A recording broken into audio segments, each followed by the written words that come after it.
Gift સિટીમાં luxurious flat ભાડે રાખીને ગાંજો વેચતા યુવકને ગાંધીનગર સ્પેશિયલ ઓપરેશન ગ્રુપે ઝડપી લીધો છે.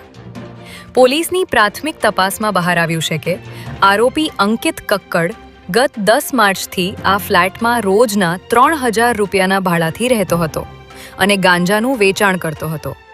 ત્યારે ગાંધીનગર એસઓજીએ ગિફ્ટ સિટીના શોભા ડ્રીમ હાઇટ્સ ટાવરના 23મા માળે ત્રાટકીને 26 લાખ રૂપિયાથી વધુ કિંમતનો ગાંજાનો જથ્થો ઝડપી પાડ્યો હતો.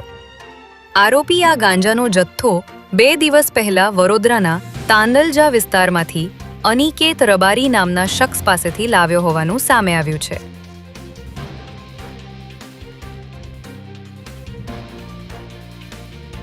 અમદાવાદ શહેર ટ્રાફિક પોલીસ દ્વારા સોશિયલ મીડિયા એક્સ પર એકાઉન્ટ બનાવવામાં આવ્યું હતું, જેને એક્સ દ્વારા હાલ પૂરતું સસ્પેન્ડ કરવામાં આવ્યું હોવાનું જાણવા મળ્યું છે. આ એકાઉન્ટ પર વર્લ્ડ કપ ફાઇનલ મેચની એક પોસ્ટ કરવામાં આવી હતી, જે પોસ્ટમાં ખૂબ મોટા પ્રમાણમાં રીપોસ્ટ અને કોમેન્ટ આવતા ટેમ્પરરી એકાઉન્ટને સસ્પેન્ડ કરી દેવામાં આવ્યું છે. એકાઉન્ટ સસ્પેન્ડ થયું હોવાનું ધ્યાન પર આવતા તાત્કાલિક ધોરણે ટ્રાફિક પોલીસના અધિકારીઓ દ્વારા એક્સ કંપનીને જાણ કરવામાં આવી છે.